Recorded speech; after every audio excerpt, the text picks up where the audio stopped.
السلام علیکم، میں ہوں ماہنور اور آپ دیکھ رہے ہیں K22 نیوز۔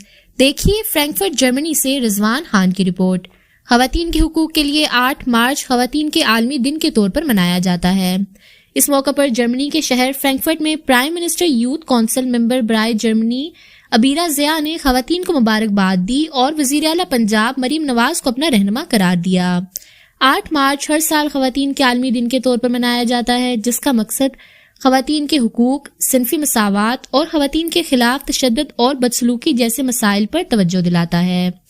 خواتین کے عالمی دن کے موقع پر جرمنی کے شہر فرینکفرٹ میں پرائم منسٹر یوتھ کونسل ممبر جرمنی عبیرہ ضیاء نے تمام باہمت، باصلاحیت اور محنتی خواتین کو مبارکباد پیش کی اور کہا کہ آج کے دن ہم سب عہد کریں کہ ہم خود کو اور ایک دوسرے کو مضبوط بنائیں گے، کیونکہ ایک بااختیار عورت ہی ایک خوشحال معاشرے کی بنیاد رکھتی ہے۔ عبیرہ ضیاء نے کہا کہ یہ دن ہمیں یاد دلاتا ہے کہ خواتین کسی بھی قوم کی ترقی میں اہم کردار ادا کرتی ہیں۔ پاکستان کی بیٹیاں ہر شعبے میں آگے بڑھ رہی ہیں اور پرائم منسٹر یوتھ پروگرام کے ذریعے ہم نوجوان خواتین کو تعلیم، روزگار اور کاروبار میں خود مختار بنانے کے لیے کام کر رہے ہیں۔ ہم سب کو مل کر ایک ایسا پاکستان بنانا ہے جہاں پر عورت کو برابر مواقع ملے اور وہ اپنے خوابوں کو حقیقت بنا سکے۔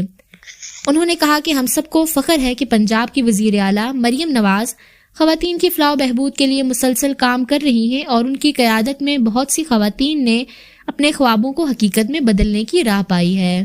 ان کی رہنمائی میں عزم سے ہمیں یہ سیکھنے کو ملتا ہے کہ خواتین کے لیے کامیابی کے دروازے ہمیشہ کھلے رہتے ہیں۔